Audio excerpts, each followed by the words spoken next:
kalau di sekolahan sendiri Bapak dulu Bapak termasuk yang berprestasi atau bagaimana Bapak menengah? Wah, jangankan berprestasi, saya itu dapat nilai 5 aja sudah alhamdulillah. Oh,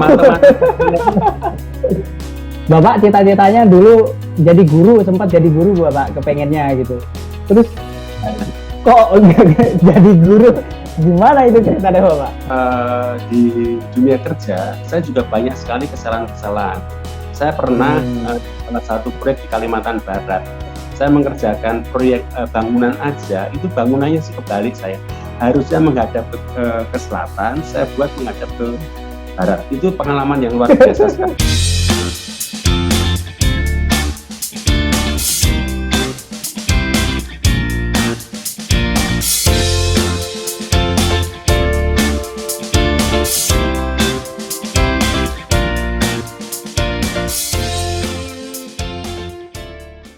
Membangun reputasi membutuhkan effort yang besar dan waktu yang lama.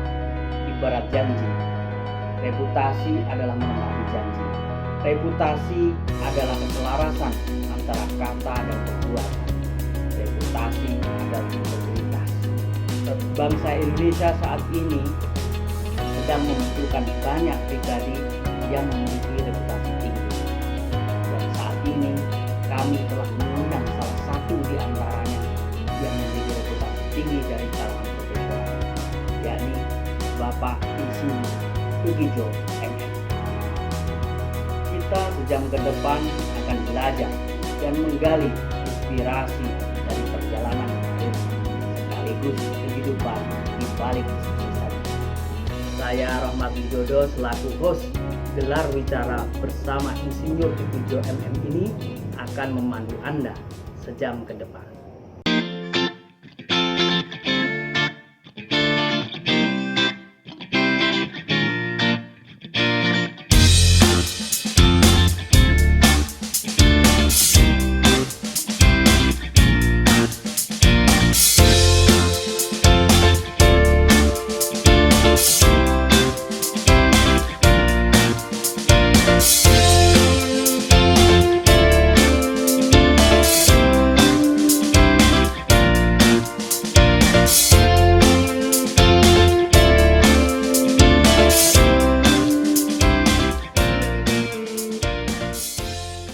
Assalamualaikum warahmatullahi wabarakatuh Bapak.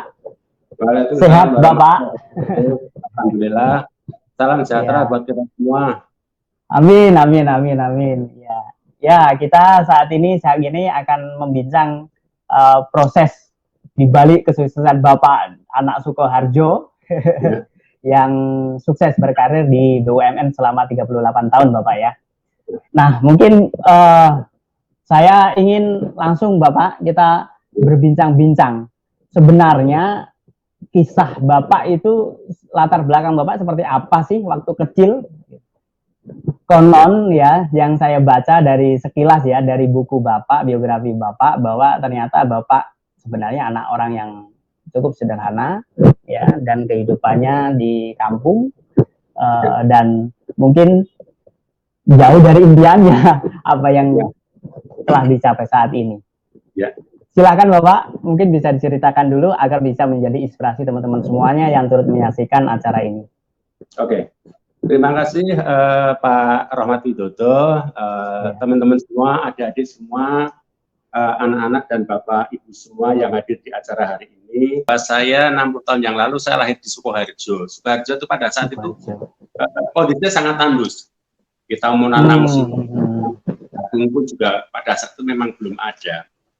Memang tahun sekitar tahun 61 memang 1961 lahir. Habis itu menamatkan pendidikannya di sekolah dasar. Di sekolah dasar selain saya ini belajar sekolah, saya juga mencari pendapatan di luar bekerja. Lagi-lagi bahwa orang tua saya pada saat itu memang saya dalam tanda petik ya sangat tidak berkecukupan. Artinya sangat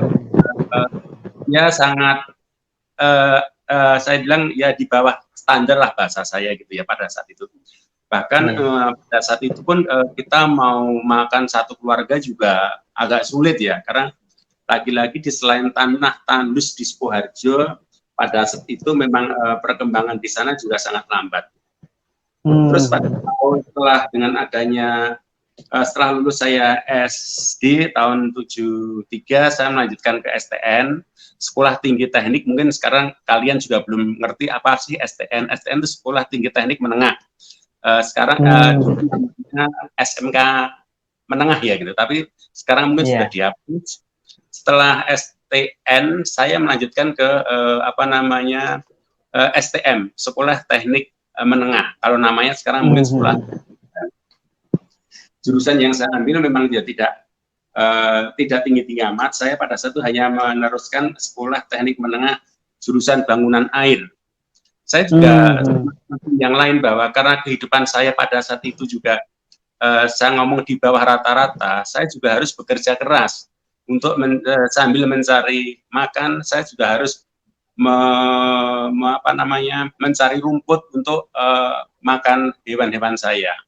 Selain itu orang tua saya pada saat itu memang pekerjaan umum yang rendahan ya Pak, karena memang orang tua saya itu tidak berpendidikan. Jangankan SD, baca tulis pun juga tidak bisa. Ya pada saat itu memang rendah sekali. Ya, itu latar belakang saya waktu di masa kecil. Di masa kecil saya juga, selain saya masa kecil saya dari SD sampai Sekolah Teknik Menengah, saya juga selain belajar, saya juga sambil mencari nafkah. Saya juga menjual es gitu loh. Es pada saat itu sudah luar biasa. Kalau anak-anak ini kan juga jualan, tapi kan jualannya tidak kelihatan karena lewat online ya. Iya, sekarang online Bapak. Jualannya ya bawa termos atau bawa barang ya saya pikir sendiri. Kalau sekarang ini kan anak-anak jualan tetapi tidak kelihatan.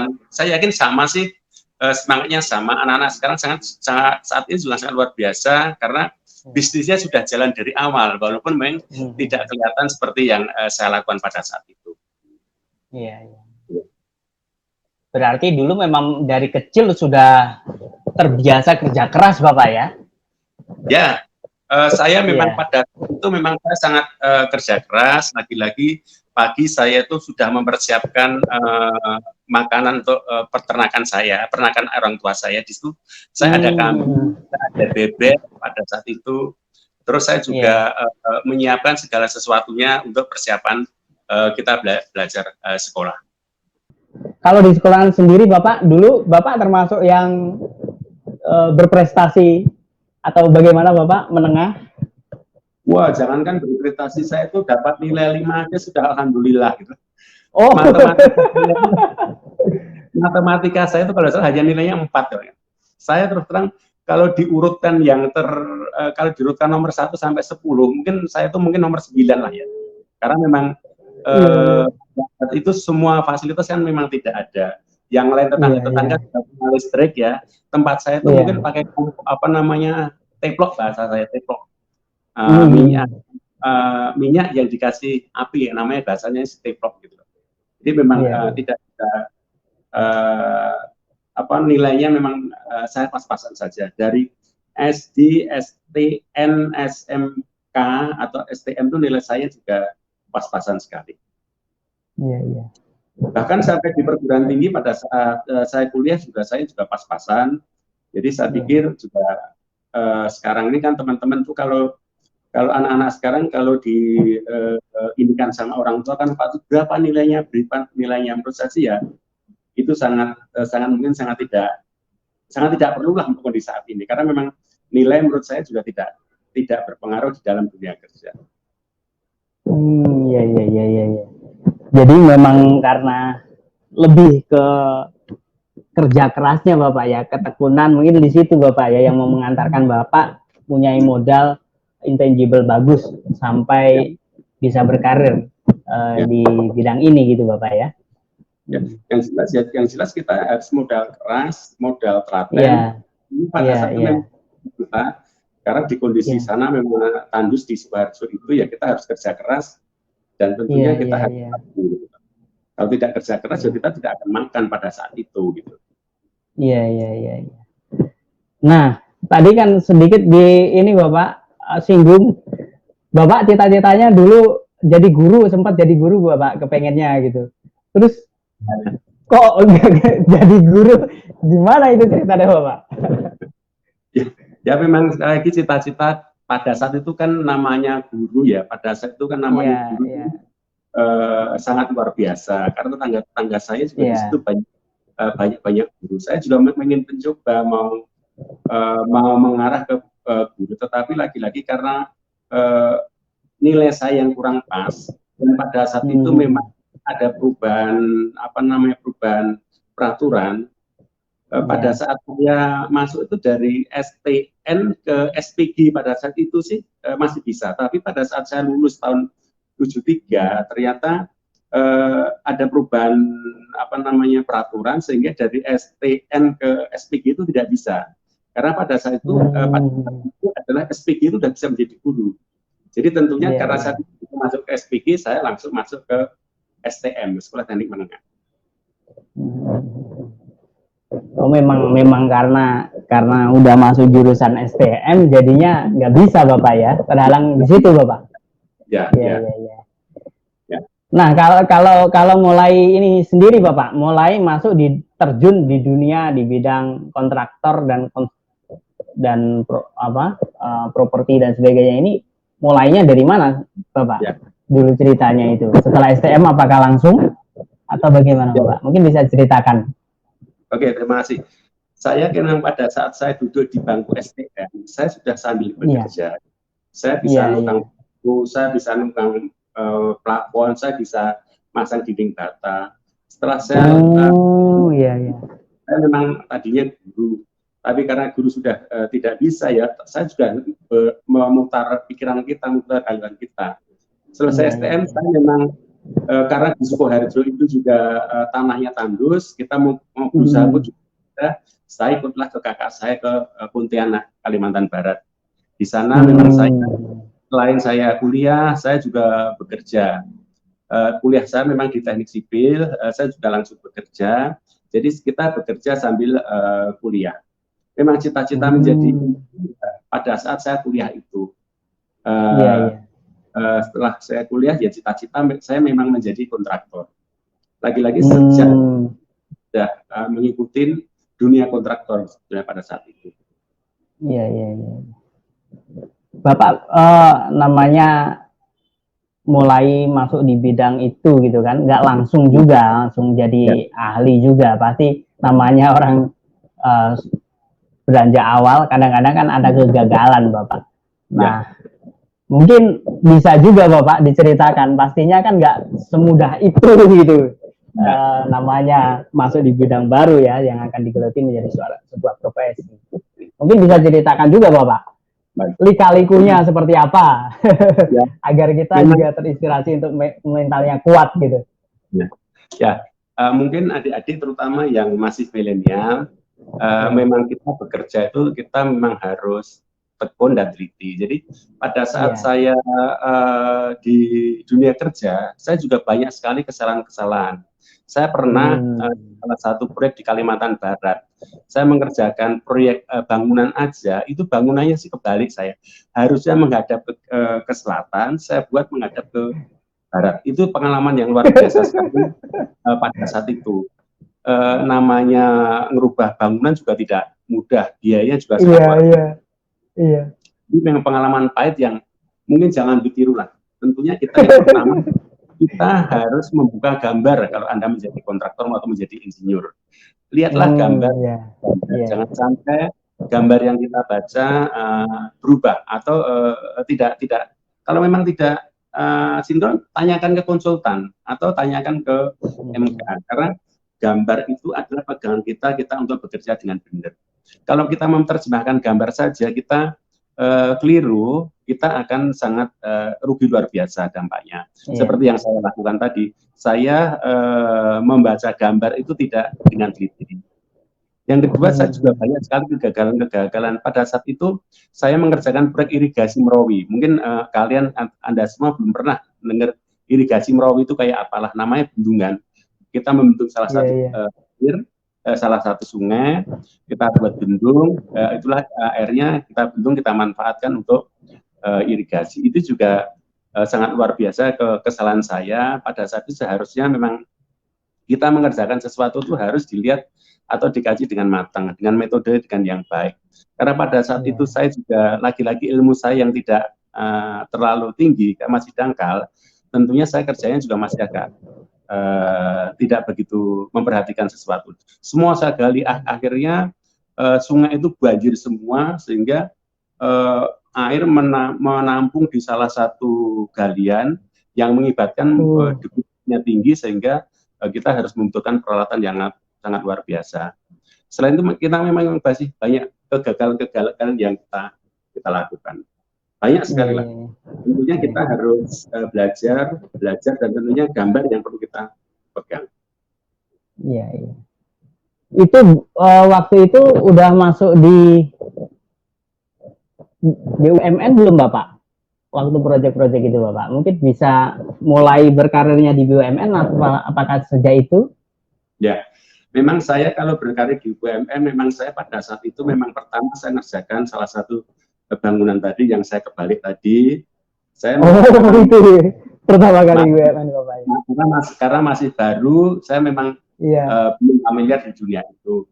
Saya di Kalimantan mengerjakan beberapa bangunan yang goal juga ada, yang artinya bagus juga ada, yang kurang bagus juga ada. Ada beberapa proyek yang saya laksanakan. Di sana ada bendungan Romli, ada bendungan Golok, ada sekolah SUPM, dan jalan antara Sanggu Sintang dan jalan antara Sanggu perbatasan ke Intikong. Tahun itu antara tahun 80 sampai tahun 90-an. Setelah saya lulus dari S1, saya ditawarkan di salah satu pimpinan saya diminta hijrah pindah ke Jakarta. Ya pada saat itu saya bilang, ya sudah kalau memang itu kebutuhan perusahaan dan memang untuk mendukung promosi saya sih bersedia pada saat itu. Saya langsung tahun 92 langsung ke Jakarta. Memang di Jakarta saya juga tidak langsung menjadi kepala proyek. Saya masih menjadi anak maupun salah satu kepala seksi. Ada beberapa proyek yang saya laksanakan, yaitu proyek Ambassador Mall, proyek yang sekarang tertinggi di BNICT, proyek Taman Kemayoran Kondominium, proyek Jasa Harja, banyak sekali lah. Tapi memang semua itu kita masih di bawah kendali kepala proyek. Pada saat itu saya masih manajer di bawah kepala proyek. Ya tahun 2000-an dari hasil kita yang tadi bagus tadi, dinilai oleh pimpinan kita, ternyata kok Tuki Joko juga bisa ya ternyata, walaupun orang kampung katanya gitu. Ternyata saya dicoba dipromosikan untuk menjadi kepala proyek. Banyak sekali kepala proyek yang dipromosikan kepada saya, yaitu salah satunya di Mall Taman Palem itu saya juga langsung terjun langsung. Mall of Indonesia saya juga langsung terjun langsung. Terus di Kuala Namu Medan saya juga langsung terjun langsung, menghandle langsung Sun Plaza Medan, dan proyek-proyek seluruh Indonesia yang teknologinya sangat tinggi, saya memang dipercayakan untuk di situ. Memang karir saya bukan cuma di kepala proyek saja. Setelah tahun 2010 atau 2011-an ya saya dipromosikan menjadi kepala divisi. Di kepala divisi itu menghandle proyek-proyek seluruh Indonesia. Memang proyek kami spesialis Pak. Jadi saya memang khusus spesialis proyek gedung. Proyek jalan dan bagian saja, tetapi khusus yang saya tangani memang spesialis gedung. Gedung. Soalnya memang ini Bapak dari linear dengan pendidikan Bapak juga, atau bagaimana itu? Kenapa di gedung itu Bapak di situ? Kalau mengenai pendidikan memang tidak linear ya, namanya background saya kan memang teknik sipil. Teknik sipil itu kemana-mana, bisa ke jalan, bisa ke jembatan, bisa ke irigasi, bisa ke mechanical electrical, bisa ya, karena memang saya dari istilahnya sudah spesialis gedung, memang saya selama 20 sampai 30 tahun itu spesialis saya gedung semua. Gitu. Lebih banyak di gedung Bapak ya? Iya. Karena semakin banyak mengerjakan, jadi semakin ahli di bidang itu Bapak. Iya. Tidak kan semua pekerjaan itu pasti bisa kita laksanakan. Iya. Saya yakin semua teman-teman, semua adik-adik, semua yang ada di seluruh tanah air, saya yakin semuanya bisa. Cuman harus tekun tadi, kita harus tekun, harus teliti, terus mampu merubah atau menengineering sesuatu. Ya kalau di ilmu eksak itu kan kadang-kadang 3 kali 3 itu ada 9 ya. Ya kalau di dunia ini kan 3 kali 3 bisa aja 9,5 atau 9,2 atau mungkin bahkan 8,9. Itu tergantung kita menilainya. Tekun, teliti, ya. Tekun, itu mau belajar, dan semua itu bisa kita laksanakan. Istilahnya bahasa semua saya sih, bisa dilaksanakan. Tidak ada yang tidak bisa kita kerjakan, apapun. Tentunya kita kita juga harus komunikasi dengan teman-teman semuanya. Tidak bisa bareng kita kerjakan sendiri, kita mampu sendiri, tidak bisa. Kita harus teamwork ya. Dan kita tuh di dalam organisasi itu kan mungkin koordinatornya 1, tapi yang di sini kan ada 10 atau 12. Ya ini bagaimana kita koordinator 9 sampai 12 orang tadi agar menjadi satu tujuan saja gitu. Sejak kapan Bapak mulai masuk di jajaran manajerial Bapak? Saya kan memang salah satu dari BUMN Pak ya. Jadi memang BUMN itu ya kita yang jelas kita harus mengikuti perintah atasan. Mengikuti atasan itu bisa jadi itu sebagai promosi kita. Jadi perintah atasan itu menjerumuskan kita itu tidak ada. Pasti atasan kita, perintah kita itu pasti ada sesuatu. Sesuatu itu bisa menjadi promosi, bisa menjadi promosi juga. Karena tidak mungkin kita dikasih tugas hanya suruh mengerjakan, tidak mungkin. Pasti ada tujuannya. Pertama bisa dicoba, kamu tak kerjakan ini, wah ternyata kok bisa ya. Itulah yang kita anggap promosi itu. Jadi semua perintah sebaiknya ya kita ikutin lah, kita ikutin sigi, pasti semua akan berhasil. Dan tentunya lagi-lagi saya ulang bahwa perintah atau SK atau penugasan itu adalah promosi. Contoh aja saya ditugaskan di Kalimantan Barat. Mungkin kalau orang berpikir, ngapain saya di Kalimantan Barat? Di Jakarta aja sudah enak. Iya betul Pak. Di Kalimantan Barat itu batu loncatan buat kita.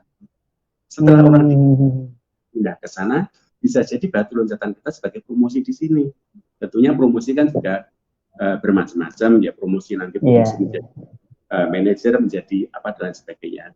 Memang pada saat itu saya di manajerial saya pernah memegang beberapa proyek di Kapas Kita Karya. Ada ya, kalau kita itu sekitar 5 sampai 10 tahun 98 itu saya sudah menjadi kepala proyek. Kepala proyek itu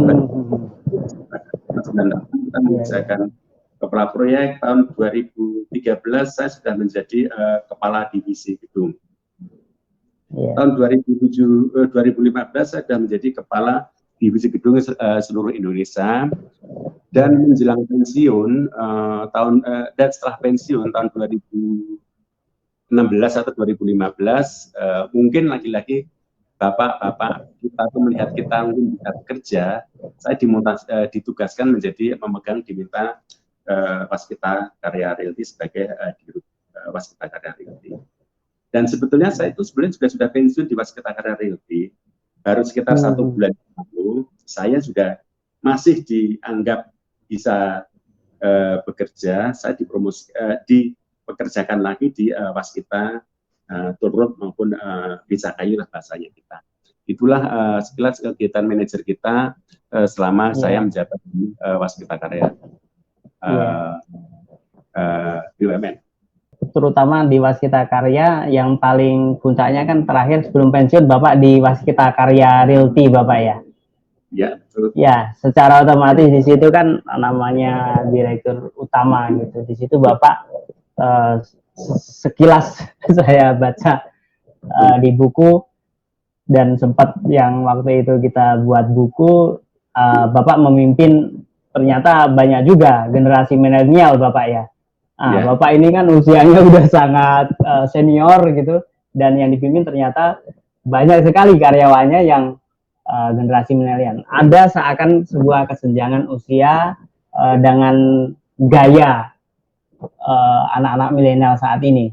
Umumnya seperti Bapak ceritakan tadi, Bapak kan prosesnya panjang sekali Bapak. Sedangkan anak-anak milenial ini kan secara umum kepengennya instan, cepat gitu Bapak. Nah,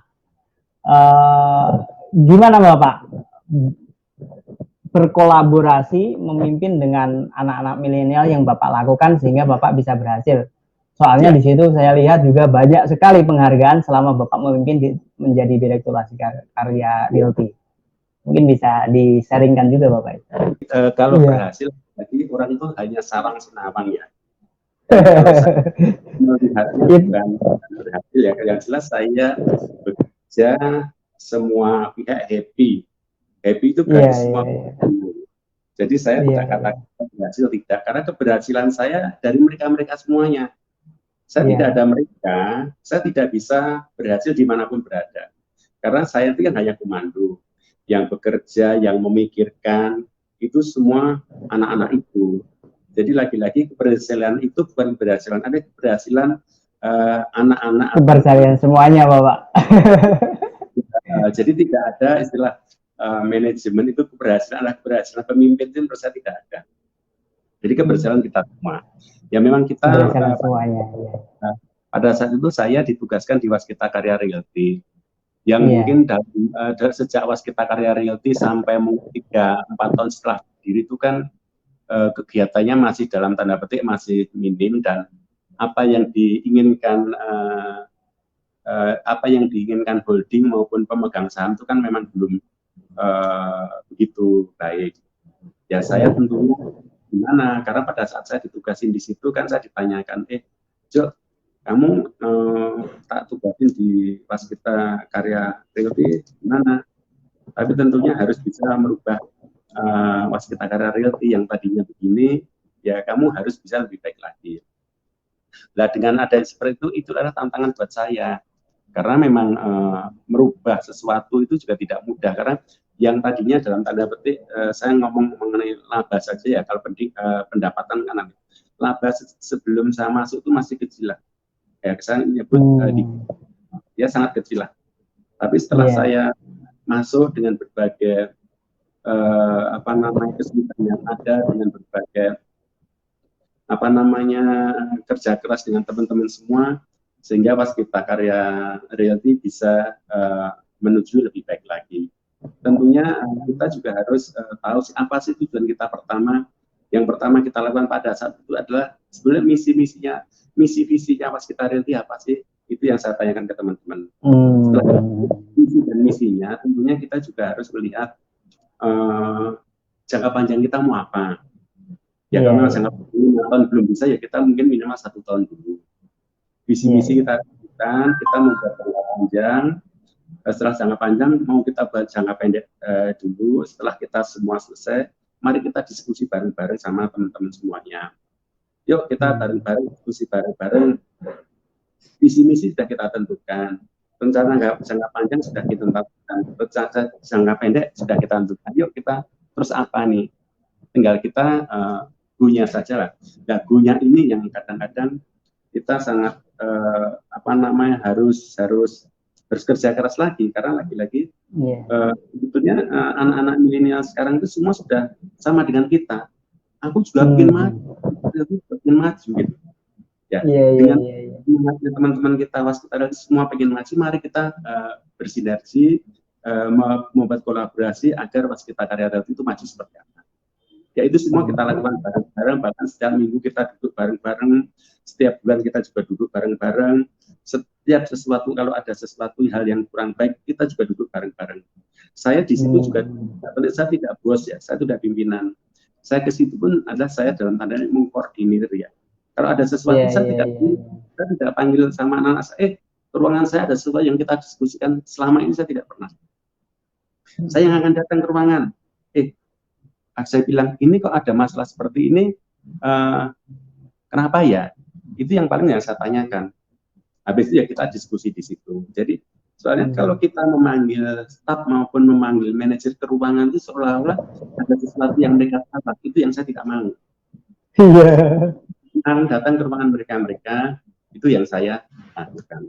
Mungkin belum tentu setahun sekali manajer bisa panggil ke ruangan saya. Kalau saya manggil setiap jam sebenarnya bisa, tapi saya tidak saya lakukan. Saya lakukan, saya akan datang. Yuk kita ini kan bareng-bareng di situ. Gitu. Itu yang kita lakukan. Sehingga setiap tahun growth laba kita tuh langsung terus meningkat. Ya tentunya bukan cuma itu, tentunya kan semua harus kita lakukan. Kita juga harus berdiskusi, kita juga harus brainstorming ke tempat tetangga-tetangga kita juga harus menginovasi diri sendiri, kita juga harus merekayasa sesuatu agar efisien. Itu yang kita lakukan pada saat itu. Kalau tidak salah juga Bapak melakukan rebranding juga Bapak ya untuk Waskita Karya Realty Bapak ya. Ya lagi-lagi itu bisa diceritakan Bapak. Lagi-lagi semua keinginan itu kita berkeinginan bersama-sama. Anak-anak milenial saya juga bikin maju. Jadi ada beberapa hal yang saya lakukan di situ. Kita merebranding Waskita Karya Realty sendiri. Yang dulu itu kalau sudah merubah sesuatu, saya merubah logonya Waskita Karya Realty. Sekarang yang sedang dipakai. Saya juga merebranding seragam waktu itu mungkin seragamnya masih kurang, ya anak milenial maunya kan pengen keren ya. Iya betul Pak. Menjadi keren, itu sudah saya lakukan. Saya juga merubah image. Kalau di salah satu produk atau salah satu produk itu kan biasanya kan ada salah satu brand ya. Saya juga menciptakan di situ logo salah satu kalau proyeknya Waskita Karya Realty itu nanti ini barangnya kayak gini loh, contohnya brandnya. Itu yang kita lakukan juga. Saya juga dalam selama menjabat itu saya juga membuat Mas Waskita Realty yang dulu mungkin juga belum ada. Saya juga memberikan kesempatan anak-anak kita semua untuk cobalah kita membuat Mars Waskita kayak apa sih ya, dari masukan-masukan mereka kita membuat salah satu Mars Waskita Realty yang setiap pagi kita nyanyikan bareng-bareng, setiap sore juga kita nyanyikan bareng-bareng untuk penyemangat kita di dalam bekerja di Waskita Karya Realty.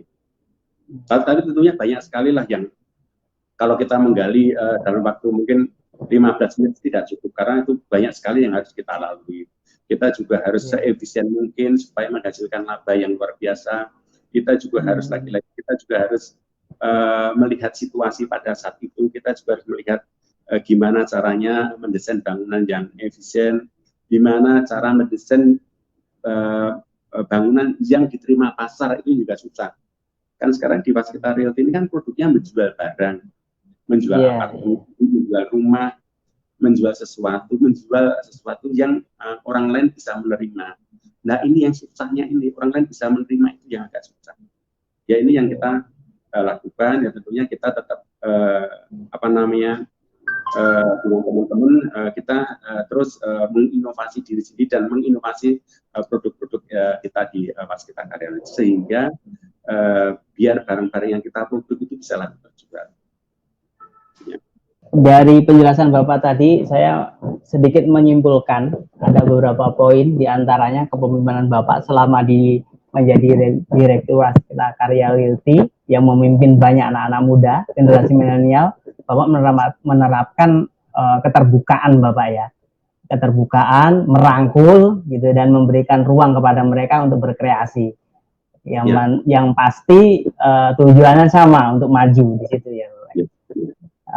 Dan mengakomodir semua ide-ide mereka. Nah, memang ya Pak. Memang semua kita diskusikan sama mereka. Tentunya banyak usulan-usulan dari mereka. Semua usulan memang kita terima, juga bisa kita tolak. Tentunya pun kalau kita terima pasti ada modifikasi-modifikasi tertentu yang sesuai dengan keinginan perusahaan. Tidak mungkin semua keinginan teman-teman kita itu kita terima 100%. Ya, 80% sudah kita terima aja lumayan. Ya 20%-nya kita kita haluskan lah agar produk itu baik dan laku terjual. Iya. Saya ingin ini Bapak, kalau melihat dari beberapa berita dan juga dari membaca buku, kan peningkatan laba itu kan luar biasa peningkatannya. Rahasianya apa Bapak? Ini pasti teman-teman yang nonton atau semuanya nanti juga yang melihat di siaran ulangnya pasti juga penasaran. Mungkin bisa dibongkar Bapak. Rahasianya apa Bapak sebenarnya itu? Rahasianya untuk rahasia itu sebenarnya tidak ada yang rahasia. Rahasia. Kita dengan baik, dengan tekun, tentunya kita kerja itu harus ada rencananya. Ada rencananya, ada evaluasinya, kita ke depannya mau kemana. Kalau depannya tidak kita awali dari sekarang, ya kita mungkin nanti pada saat membuat rencana-rencana itu kita kaget-kagetan. Dan rencana kita pada saat kemarin saya menyusun RKAP di 2020 sampai 2024, saya mengatakan bahwa pas kita karya realty harus bisa memberikan kontribusi terhadap holdingnya sekian triliun terhadap laba perusahaan. Itu yang utama. Itu kita jabarkan ke bawah, berapa sih kalau 5 tahun ke depan seperti ini, terus tahun pertama berapa, tahun kedua berapa, tahun ketiga berapa, sampai puncaknya berapa. Lagi-lagi tidak mudah karena semuanya harus kita kolaborasi, banyak sekali yang harus kita.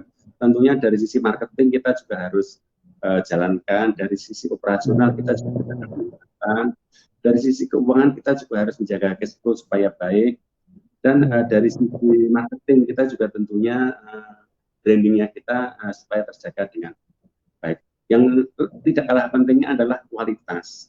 Lagi-lagi kualitas. Yang Waskita Karya Realty adalah kualitas number one, adalah nomor 1. Karena orang melihat produknya Waskita, pasti orang semua akan tertarik produk-produknya Waskita Karya Realty. Gitu. Oke, luar biasa sekali ini Bapak. Saya ingin saran Bapak untuk generasi milenial. Tentunya beda zaman, beda era, beda cara, begitu Bapak. Tapi di situ Bapak semua telah melewati semuanya. Bahkan sekarang juga setelah pensiun pun masih berkolaborasi dengan anak-anak muda. Saran Bapak dengan melihat tantangan anak muda saat ini, gitu, di dalam berkarir di bidang ini, gitu kan, di bidang konstruksi, properti dan sebagainya itu, bekal apa Bapak yang menurut Bapak penting mereka harus punya, gitu? Yang pertama, kita memang bekerja itu adalah kita, atau penugasan itu adalah amanah ya. Kita harus berpikir bahwa melihat kepentingan orang lain itu adalah kepentingan kita. Jadi jangan melihat orang lain adalah kepentingan mereka. Jadi kita harus melihat kepentingan orang lain adalah kepentingan kita juga, gitu ya. Memang ada apa namanya, dan yang berikutnya lagi-lagi jabatan. Kalau sebelumnya namanya jabatan ya, jabatan itu adalah amanah yang harus kita bisa laksanakan dengan sebaik-baiknya. Kita juga tidak boleh dengan adanya jabatan tertentu kita dalam tanda petik semena-mena dengan orang-orang lain, itu juga tidak boleh.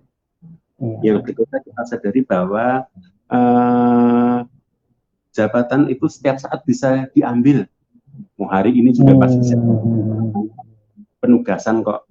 Jadi tidak selamanya. Kita jabatan bisa 1 bulan diambil sama yang pemegang saham, karena kerja kamu tidak bagus, bisa jadi jabatan hanya 1 bulan atau 2 bulan.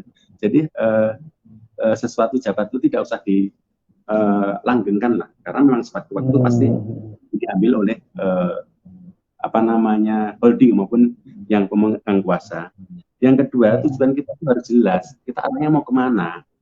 Perusahaan itu kita bawa arahnya kemana. Kalau perusahaan kita mau arahnya ke kiri, ya visi misinya kita geser ke kiri. Kalau perusahaan mau kita lurus ke depan, ya kita harus arahkan ke situ. Atau kita mau growth sekian tahun, setiap tahun sekian persen, anggap setiap tahun 20%, 30%, yuk mari kita arahkan ke situ. Setelah itu baru kita evaluasi setiap tahun. Setiap tahun kita evaluasi, setiap bulan kita evaluasi, bahkan setiap minggu juga kita evaluasi kenapa kita tidak tercapai di situ. Jadi semua harus satu komando atau satu garis. Arahnya harus jelas, karena kalau tidak jelas nanti mau kemana-mana juga gitu. Yang berikutnya kita juga harus menjaga citra perusahaan maupun citra diri kita sendiri. Citra perusahaan harus dijaga karena yang memberikan makan dalam tanda makan ya Pak, nanti bahasanya diserahkan. Yang memberikan dia membeli produk kita, artinya memberikan ini kita ya itu harus kita jaga, citra harus kita jaga, citra perusahaan, citra diri kita sendiri harus kita jaga. Karena kalau tidak jaga, ya tentunya akan sangat sulit ya kita berkembang. Yang berikutnya kita juga harus sabar, dan percaya diri, itu yang penting. Kita harus sabar, percaya diri, dan tentunya kita harus optimis. Apa yang kita rencanakan tadi, kita mau ngarah ke kiri, ya kita optimis ke arah ke kiri teruslah. Apa yang mau kita lakukan ke atas, yuk kita optimis ke arah ke atas. Jadi optimis itu yang sangat luar biasa. Kalau di dalam suatu merencanakan kita tidak optimis, ya nanti di tengah jalan kita bisa kempes, artinya tidak bisa melanjutkan di sesuatu. Kita juga yang tentunya tidak kalah baiknya kita berikan semangat ke teman-teman semua. Berikan semangat ke anak-anak semua, berikan semangat ke tim kita. Kita harus bisa. Kalau kita tidak bisa atau semangat kita lemah, ya itu yang agak sulit. Dia kata kita harus bisa. Itu lihat orang lain aja bisa. Maksud kita tidak bisa. Itu orang lain aja bisa. Maksud kita tidak bisa. Itu yang harus kita lakukan. Kita harus bisa. Kalau kita lagi penyemangat itu kurang, tentunya akan mengurangi dampak dari teman-teman kita. Yang berikutnya, tentunya apa yang ditugaskan perusahaan pasti kita bisa, pasti kita tidak ada kita kerjakan. Semua pasti. Yang tidak bisa sesuatu memang yang kita ya tidak bisa, ya saya tidak sebut lah, tapi pasti semua bisa kita kerjakan. Itulah penyemangat kita agar kita ke depan maju dan lebih baik lagi. Semua yang saya sampaikan tadi pasti bisa. Jadi kita bisa semua tadi. Iya. Wah, ini super sekali Pak. Sangat relevan sekali untuk anak-anak muda saat ini. Ini kan namanya channel kita reputasi Bapak. Iya.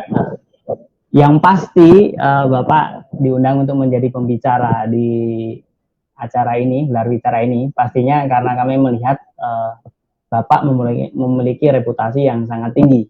Kenapa demikian? Bisa disimpulkan dari hal sederhana Bapak. 38 tahun di BUMN, kalau tidak memiliki reputasi yang tinggi, tidak mungkin bisa sampai selama itu. Selain itu juga bisa dipercaya untuk menduduki jabatan-jabatan yang sangat strategis seperti direktur utama. Iya. Bapak sendiri gitu, dari versi Bapak. Ya. Dalam proses berkarir di Waskita Karya atau di BUMN Bapak ya, dalam membangun reputasi, apa saja Bapak yang sangat pegang atau sangat Bapak jadikan prinsip gitu kan selama berkarir? Ya kalau boleh di-sharingkan Bapak. Ya jelas kalau prinsip kita tuh bekerja adalah, kalau di BUMN kan bekerja pasti ada yang menugaskan. Lagi-lagi penugasan itu adalah suatu amanah. Yang berikutnya penugasan itu yang saya sampaikan tadi bisa jadi adalah promosi buat kita. Jadi apa yang ditugaskan dimanapun berada, lakukanlah dengan sebaik-baiknya. Baik itu di pelosok air, baik itu di dalam kota. Ya happy aja kita. Kalau Anda ditugaskan di pelosok tanah air, idep-idep atau penyemangat kita untuk turunlah ke luar Jawa. Kalau memang Anda ditugaskan di dalam kota, ya alhamdulillah setiap bulan Anda bisa bekerja atau bertemu dengan keluarga. Artinya kalau menurut saya penugasan apapun yang ditugaskan oleh atasan kita adalah promosi kita. Yang kedua, kita ditugaskan pasti atasan kita sudah memikirkan sesuatu. Anda pasti bisa. Kalau Anda bisa, pasti hasilnya juga Anda. Hasilnya apa? Tentunya promosi. Promosi itu menjadi kita akan lebih tinggi. Yang berikutnya, lagi-lagi semua yang ada di benak kita harus jujur. Jujur. Saya kira menurut saya itu, karena memang kalau kita sudah tidak jujur, tentunya dampaknya sangat luar biasa dari sisi pekerjaan maupun dari sisi apapun. Gitu, ya. Iya. Menarik sekali Bapak. Itu memang sangat penting, itu memang prinsip-prinsip dalam membangun reputasi Bapak ya. Ya. Setelah pensiun Bapak, nah ini secara umum kadang kan orang mempersiapkan pensiun sendiri, kan tidak semua juga siap gitu. Padahal pensiun itu adalah sebuah keniscayaan, bisa dikatakan seperti itu kalau kita bekerja di sebuah instansi gitu kan, atau di perusahaan BUMN. Nah, Bapak sendiri bagaimana Bapak ketika saat ini setelah pensiun, dan waktu itu sebelum pensiun juga merencanakan untuk pensiun, kegiatannya apa gitu dan sebagainya. Ini mungkin bisa jadi inspirasi juga buat yang lain yang menonton. Lagi-lagi saya katakan bahwa tugas dimanapun berada itu adalah amanah. Yang kedua ya kita harus pastikan kita tuh ada masanya. Pasti ada.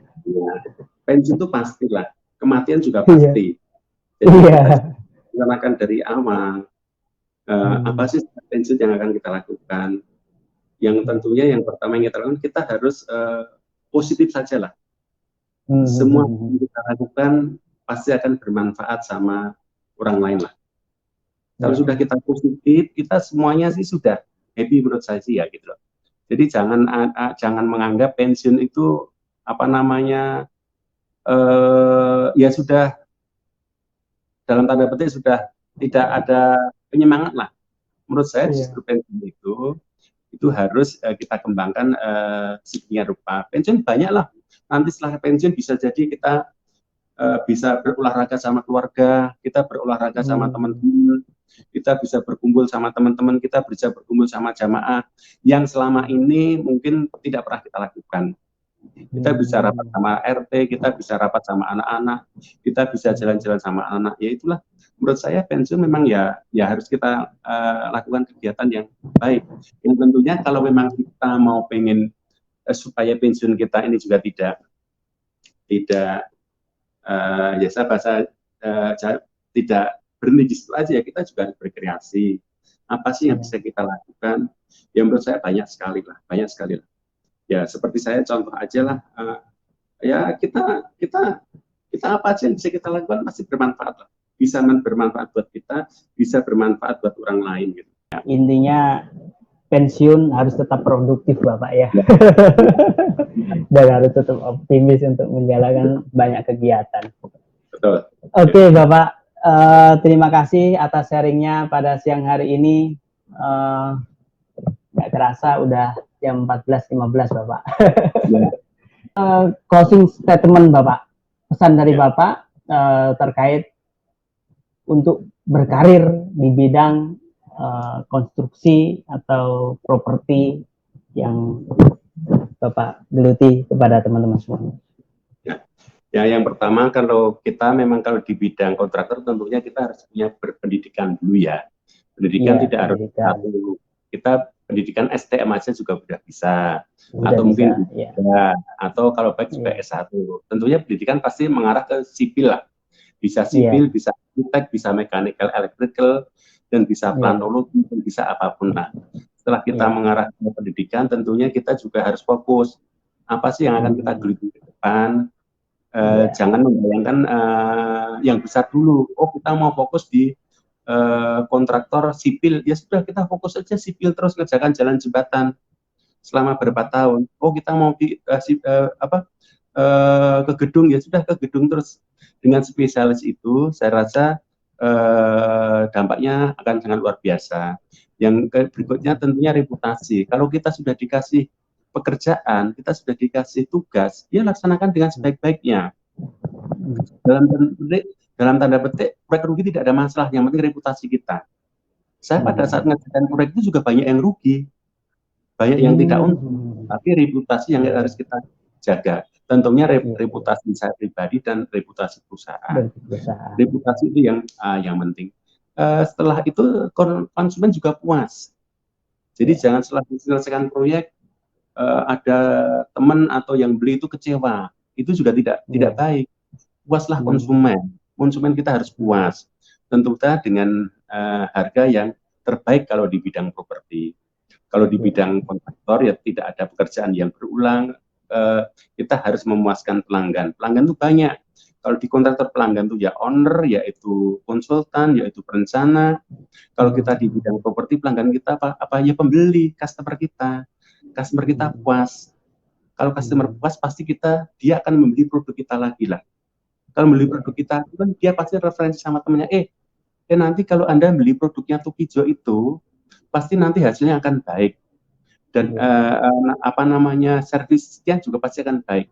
Ya itulah menurut saya yang harus kita jaga. Tentunya kita juga harus bekerja dengan tekun, dengan rajin, dan inovasi juga sangat penting. Jangan kita textbook. Nah, kalau textbook itu yang saya katakan 3x3 itu dari yang 9 tadi ya, kita harus membaca buku, membaca ini tetapi kita juga harus membuka-buka ya bahasa kita ya majalah maupun atau apalah itu penting. Inovasi menurut saya.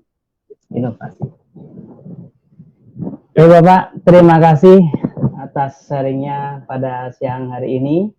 Mungkin buat teman-teman semuanya akan sangat bermanfaat sebagai bekal inspirasi maupun juga yang ingin mengikuti jejak Bapak ya berkarir di bidang konstruksi, properti, dan juga mau berkarir di BUMN. Ya. Terima kasih banyak. Ya, terima kasih banyak. Mungkin kita akhiri pada kesempatan hari ini dalam pembahasan kisah sukses di balik kisah sukses anak Sukoharjo yang berkarir di BUMN selama 38 tahun. Bersama Pak Insinyur Tukijo MM. Iya Bapak, sama-sama Bapak. Ya. Mohon maaf mungkin apabila ada kata-kata yang kurang berkenan. Semoga saja di lain kesempatan nanti di episode berikutnya kita bisa mengundang tokoh-tokoh atau profesional lain untuk menginspirasi kita semuanya dalam berkarir dan pengabdian. Sekian dari saya. Wassalamualaikum warahmatullahi wabarakatuh. Waalaikumsalam warahmatullahi wabarakatuh. Reputasi mengajak Anda untuk membicarakan kebaikan yang dikonsistenkan untuk kemudian diteladankan. Sampai ketemu di episode berikutnya dengan tokoh dan profesional yang telah teruji reputasi. Salam sehat, salam sukses, salam produktif untuk kita